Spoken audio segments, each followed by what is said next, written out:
Hey, what's up? This is Oscar with Besos FM. We're back, and I'm Ruby. And we are going to talk a lot of music today. There's been a lot of really hot music that just came out. So good. And it's so good. I was texting Ruby when this album came out. It was a surprise. And we haven't talked about it. And we've been saving it for this. And tweets. There's so many tweets, so many tweets and everything. But it is the new Bad Bunny with J Balvin, Oasis. I remember it was Thursday night and I was literally like sitting on my bed just waiting for something to happen because they were teasing all day. And sure enough, they dropped, what was it, 9 tracks? I thought it was 8. Yeah. I think it's 8, but it is so good. It's the best. It's like all summer vibes. That's the best thing about it. I feel like every single track, except for Odio. I didn't love Odio. It's a little too like emo slash like. Well, that's the thing. That's what they want to take you through that night, right? Because the album itself, or EP, whatever you want to call it, like the songs are really fun. Cuidado por ahí, right? Mm-hmm. Like super fun, like dancey. But at the same time, you know, they have that song La Canción, which is like a really sad song. It's pretty much like Bad Bunny. He's pretty much talking about like his ex, and he's remembering that night where they're both like super drunk and having the best time of their life. And then it's over and he's just remembering that moment. So I feel like this EP is meant to take you through those emotions of a night out, you know? Right. You're out with your friends, you're drinking, you're partying, dancing, but then at the same time, at some point you hit that buzz where you're just like, wait, I'm kind of remembering my ex right now. And then at like 3:30 or whatever a.m. when you're in the back of the lift, that's when you're just like, all right, you're just kind of in cruise mode, mellowing out, listening to Odio. Definitely. Yes. No. I love the whole thing, honestly, and I love that they collabed because they both said that they've been good friends for a while. Obviously, they've worked together in the past, but it was just really cool to see them. Like, they're both on like the same vibe, I think, in general. Totally. I mean, the chemistry that they have as both artists and just as like friends is something that I really enjoy watching. I love seeing the affection that they show each other on Twitter and Instagram, because they're literally like buddies. And I feel like people need to be better at that. People need to be better at just like showing your homie love, telling them that, yo, this is my best friend. I love him. Yo, this is my homie. He is talented. And just, I think they're really starting to showcase that, and hopefully it'll open the door so that guys in general can just be more affectionate with each other. Right. Because that is a problem in our culture. Machismo like has the stigma of it, and I feel like they're improving it. So I get so excited. I have those notifications on. So whenever they post something together, I'm just like, yes. I know. I love them together. And I also love Rosalia. I love Rosalia. Effing money, man. The video, the song is good. The video, I love everything about her, from her style, the way she dresses, the way she carries herself, to the way she creates these videos. They're so different. They're not your typical like, oh, I look cute, I'm doing this. It's like everything about her aesthetic is so on point for me. I'm just like, yes, she's doing everything right. Totally. I mean, I'll be honest, before, when she released the 2 tracks, all I did was literally just look at the graphics, the green and her pose and the face. And I was sold. Just with her visuals. I think she's definitely like stepping it up. And that's what's exciting about these Latin acts right now. Bad Bunny, J Balvin, Rosalia. I feel like they're really stepping it up. They really fulfill what it means to be not just like a recording artist, a singer, a performer, but just like an overall like showman or showwoman. I think I love also that they stay true to who they are, to their roots, right? Yeah. Whether they're Puerto Rican or Colombian, or she's from Spain. She brings that flamenco like flavor to her music, which is not like, you don't hear it in like contemporary like popular music right now. It's not like you hear flamenco influences. So I think it's super dope that she's like bringing that flavor for sure. Yeah, absolutely. And then another recent song, CNCO, they dropped a song called De Cero, And I'm telling you, I like hardcore root for these boys. Yeah, I we were don't talking know. about how sweet they are, and they're just so approachable and Yeah. humble, and it's like they're like, how can you hate on that? One cool thing about our jobs is that, we work in entertainment, we work in radio. And a lot of times, yes, like we have to be professional in the background, but we do get to see a lot of artists interact with each other. But like we're kind of behind the scenes. And when we had an event at our iHeartRadio theater across the street here in Burbank, and CNCO was there, and they all arrived in a Sprinter van. And literally, like when they all showed up, it made me feel like I was at a family party. Yeah. Because they got out of their bus and they had this like timid shyness to them. And they shook everyone's hand. The hug. And the kiss on the cheek. And literally all 5 of them did that to everyone that was sitting outside where we were working. And it's literally just like a check-in table. Like the sun's hitting me, like my hair's all messed up. It's like I'm a mess. And they like stopped to like shake my hand. And I didn't get the kiss on the cheek, unfortunately, but the other people did. But yeah, they brought that homey vibe. So I definitely root for them. Yeah. And I hope that they just like kill it. Yeah. I agree. Aside from being talented, it's like how they carry themselves, for sure. And their style is so on point. Like they're doing everything on point when it comes to like what they're wearing in their videos and their dance moves. Like their videos, they're actually dancing. Yeah. Which is super exciting for me because, like I said earlier, in a performer, I like to see every aspect. I like to see the dance and the costume and the singing and the instrument. Like I'm all about that. That they have everything. They could bring everything to the table, like totally themselves. Yes. Definitely. And then you were excited about this one.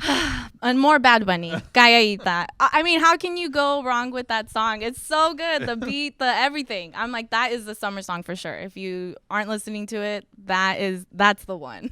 Yes, you have to add that to your playlist right now. Galleita. And you know what's funny about like a lot of like his tracks? They're written in his Puerto Rican accent. Yeah. That's why when you say calladita, it's like you want to say like it's not like calladita. It's not calladita. Calladita. It's calladita. So when I say it, like I even feel weird saying it because I'm like, you feel like you're not saying it right. Yeah, I feel like I'm over here as a wannabe, like wanting to be someone that I'm not. But no, it's calladita. Yeah. Not calladita. Definitely. But yeah, new music. Definitely add these songs. Oasis, I'm gonna say every song. La Canción especially, like if you're driving home and you're feeling a little depressed and you want to text your ex. Don't do it. I mean, sometimes I don't. I'm just like, do it, But if you feel like texting your ex, don't do it. Just put on that album and listen to La Canción, and you're gonna remember all those times with your ex, but you're not going to send that text. So that's my advice to you. Okay, so I'm really excited about this Selena like documentary movie that's coming out, Telemundo. Yes. It's called El Secreto de Selena, and it's coming out in August. Okay. I'm super excited because it's one of the reporters from Telemundo. She basically followed the trial. She followed when Selena got murdered. She followed all of her story. So she's coming out with this documentary with Telemundo, and I'm just really excited to see like her perspective and what basically the story that maybe we haven't seen yet, or details from the story that we don't know about. So I'm really excited for that. I mean, that's the thing about anything Selena. I feel like whatever is put out there, I'm always curious. I'm always curious. I always kind of want to get every perspective possible, and at the same time I'm also very like careful, because it's like Selena is so like near and dear to us that I'm always very skeptical too, because I'm like, I hope they're not portraying something in a way that they shouldn't, or just trying to like do it for money in the or, loop. yeah. Like, do they know that this is happening? So I always ask those questions, but it's only because I'm very protective of like who she was as an artist and who she was as a person, because let's face it, like she helped us through so much just with her music and with her style. So that sounds like it's going to be pretty juicy. So this is from a journalist then. Right. Okay. She's a journalist from Telemundo who, like I said, she basically followed the story as it was happening when they found out that she had been murdered and all that. So she was following the trial / I think she even talked to her murderess. What's her name? Yolanda. If you meet a girl named Yolanda, don't trust her. Don't trust Yolanda. Don't trust the Yolanda. I say that all the time. My grandma's name is Yolanda. My prima, I have 2 primas, and both of them are Yolanda, and I'm still like, you can't trust them. I can't trust. I love you, but I can't trust you that all the way. No, I'm kidding.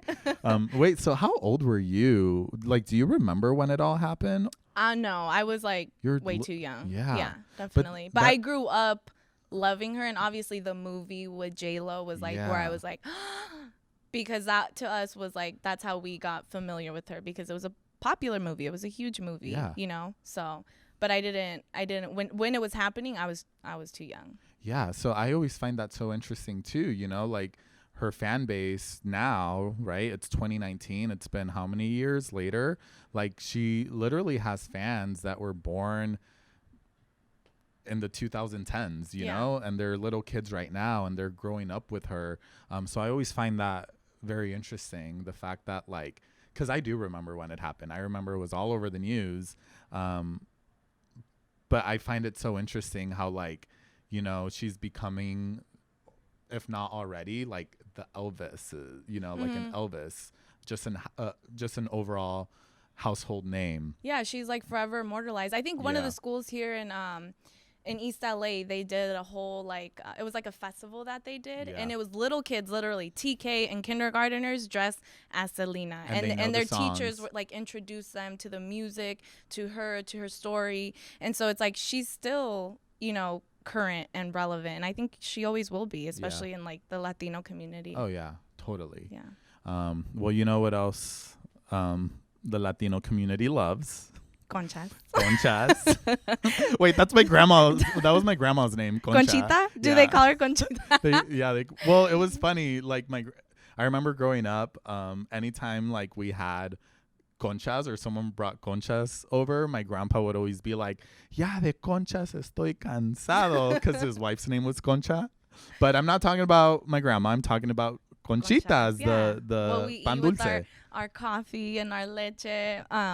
Yeah, so apparently some restaurant in Minnesota decided to use the conchas to make burgers. And people are like, they gentrified the conchas, and they're like, everyone's freaking out. Some people love it, some people hate it, of course.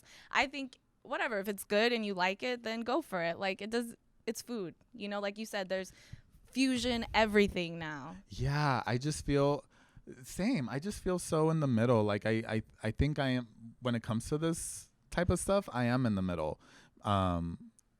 If it looks good and if it is good, eat it, try it, go buy it, post it on your Instagram, because obviously that's what it's for. It looks really good on Instagram. But yeah, I just feel like I'm very in the middle. I'm not against it, I'm not for it. It's just nowadays everything's a fusion. Like people mix different types of food, even in music, like all of the music that is pretty much played on like top 40 radio, like it's got so many influences. So I kind of honestly, I'm in the middle, but I just see it as like they were inspired by this amazing sweetbread that's part of our culture to make a cheeseburger out of it. And I don't think they're whitewashing it. I just think it's more like it came out of pure inspirational. Yeah. You know? There's nothing wrong with it. Just eat it if you like it. If not, then keep it pushing. Yeah. I feel the same way. And then we also have a story on a quinceañera documentary, right? So I learned about this story. It was really interesting. This principal found out a lot of his students at his school didn't have money for quinceañeras. So he was like, what can I do for the students who really want a quinceañera, but because they don't have the funds, their family doesn't, have the money to provide a quinceañera for them, how can we make it happen? So he decided to go out in the community, ask for donations for dresses and just any kind of donation, basically, to put on a quinceañera for all of the girls. So he's been doing it, I think, since 2015. This principal out in Texas, and he puts on a quinceañera for a bunch of the girls. So any of the girls that want to participate who are turning 15, they get the dresses. It's basically like almost like a prom or like a winter formal, but quinceañera version. So they have the DJs, they have the vals, they have their families can come. And I just was like, that's so amazing that this principal took that initiative to do something that's so special in our culture. It's like a rite of passage, and it's, to a lot of girls, it's like super important. And if you can't do it, then it's, the fact that he's making it happen, I think is so sweet. And just, I feel like every school should do that. Yeah. I mean, making it more of a community thing. Because at the end of the day, if you have a quince, everyone's invited. Right. So why not just have one where we just celebrate all of the quinceañeras? Yeah. Because it's rough. I can't imagine how much money it is, right? To put on a quince, you're considering like the dress and the DJ and the food and the venue. It's pretty much like a little wedding. Right. That's so much money. Yeah. And I know a lot of people have like madrinas, and that's how they're able to put on quinceañeras. But if you can't find people who are going to, be your godparents for it, then it's like your parents have to put up the money, and it can be thousands of dollars sometimes. So I think it's really dope. The link, there's actually a trailer for it. It's called Our Quinceañera. So if you want to watch it. I'm definitely going to check it out. And, a lot of times, with quinces, like a lot of it is also like the journey of it, right? Yeah.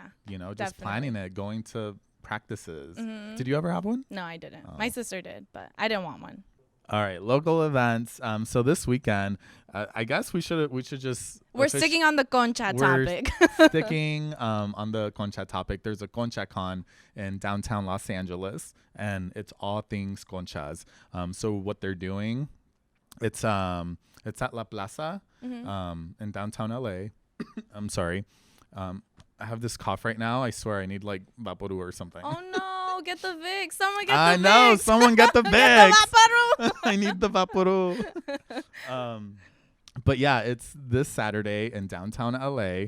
The name of the event is called Concha Con, and pretty much they're inviting a bunch of local panaderias, and they're all going to feature like their concha, and it's all themed out. I was looking at the website. They have like concha bean bags and concha t-shirts and concha piñatas. So it's good. It looks like it's gonna be a really cute event. Will there be concha burgers? I did not see any concha burgers on there. But, who knows? The Kiss FM Street team is going to be out there. Oh, nice. What day is it? Saturday? It's on Saturday. It's on Saturday. Cool. I believe it's like 1 through 6. I'll probably stop by at some point too. But yeah, I'm not sure about the concha burger, but they will definitely have like the best conchas in the LA area. I believe there's like a full list of. Is there like a contest for it? Like who has the best concha in LA? I'm not sure. I think this is like the 3rd year that they do it. So it's still fairly new. So I'm just excited to check it out and see what it's all about. Nice. Yeah. Great. Yeah. There's a Latin salsa festival in downtown too this weekend. Nice. So it's like if you're into salsa music, they're of course going to have food and different types of music going on, but it's at Pershing Square in downtown. So if you want to go dance a little bit, if you're into salsa music, downtown Pershing Square, they're gonna have that on Saturday and Sunday. So that's awesome. Yeah. I can already imagine like all the dancing that's gonna be happening there. I wish I could salsa dance. Yeah, why not try practice a little bit? Maybe, you could go practice this weekend. Maybe I'll stop. I'll go there first, and then first right concha, after, then salsa. I'll do the salsa at Pershing Square. They're really close to each other. Nice. All right, and that's a wrap for us. You can follow us every week. We're Besos FM. I'm Ruby. You can follow me on Instagram at RubyG. And I'm Oscar. You could follow me on Instagram, Twitter at Abundis with 2 E's at the end. And make sure you download the iHeartRadio app. You can listen to us on there. We are #1 for podcasts, so definitely download that app right now.